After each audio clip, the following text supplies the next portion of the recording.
aya basa kana ko kamaze kugeraho sibyo kugasomaniefilms.com. Please welcome to the stage. Takira ngo muri kaze. One of Hollywood's brightest stars. Ubwo mu basitari bakomeye Hollywood. His own, the Kid. Ndetse akaba akomoka muri Philadelphia, The Kid. Ni icyamamare. Ni umukomedi ukunzwe ngarayoboye. Bimeze bitazane narasuzuza wenyine.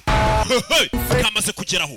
Wabonye uduseri twinshi Wesley Snipes akarimo. Barakwereka avuye gutwika baje kunywa mu hakurino. Starts to become calm. Yeah. Urababona ariko baza gutwikamo bimeze bite Kevin Hart. Tugomba kubwamo umuntu wanjye iteka. Must be nice. Ahora ndi hafi.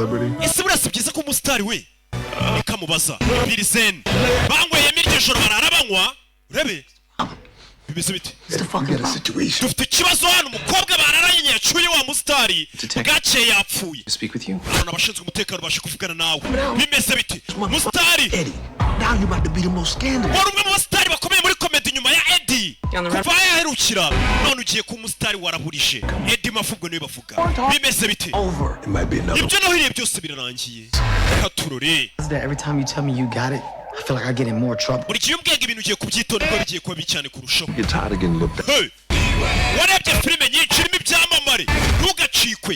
Ni agaseri ka episode zirindwi gahita karangira ndetse n'iza seri zisohoka rimwe byibura mu myaka 500. Bimeze bite. Byose ni byiganjemo. It's just my career. The next Mfite byinshi byo gomba birenze kariyeri yanjye gusa. Back is a true story. Kamaze kugera ku gasomaniefilms.com nyarukiraho wiririsi.